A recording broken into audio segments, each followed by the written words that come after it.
तर आज बघू आपण शॉकअप कसा चेक करायचा किंवा जास्त न जागर काय करायचं. हा शॉकअप गेलेला कसा आहे समजण्यासाठी पब्लिक काय करते, ऑइल लिकेज बघते. ऑइल लिकेज जर राहिलं तर मेन कारण आहे ऑइल लिकेज. ठीक आहे, शॉकअप चेंज करा अडचण. पण ऑइल लिकेज नाही, शॉकअप गेला कसं आहे तर ते चेक करण्यासाठी काय करते की गॅरेजवाली पब्लिक खाली टाकते, वर यायला लागला शॉकअप चांगलं आहे. ठीक आहे, पण ही प्रोसेस नाही चेक करण्याची प्रोसेस. हा पूर्ण शॉकअप वरती घ्यायचा, पूर्ण वरती आला त्यानंतर याला खाली प्रेस करायचं. समजा खड्ड्यात गाडी गेल्यानंतर ते हळू तर खाली जाणार नाही, झटका बसेल. झटका बसण्यामध्ये हा शॉकअप खाली नाही घालला. स्प्रिंगचं काम फक्त एवढं होतं, हा जर खाली जातोय त्याला वर करण्याचं काम, बाकी गाडीला बाउन्स नाही होऊन स्प्रिंगचं काहीच काम नाही.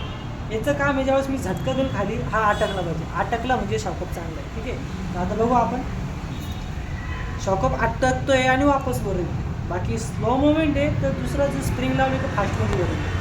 तर हा शॉकअप चांगला आहे, पण चेंज करणार ऑइल लिकेजमुळं. चेंज करताना ॲसेंबल शॉकअप टाकायचा, राईट आणि लेफ्ट दोघं जोडी टाका, काम होते.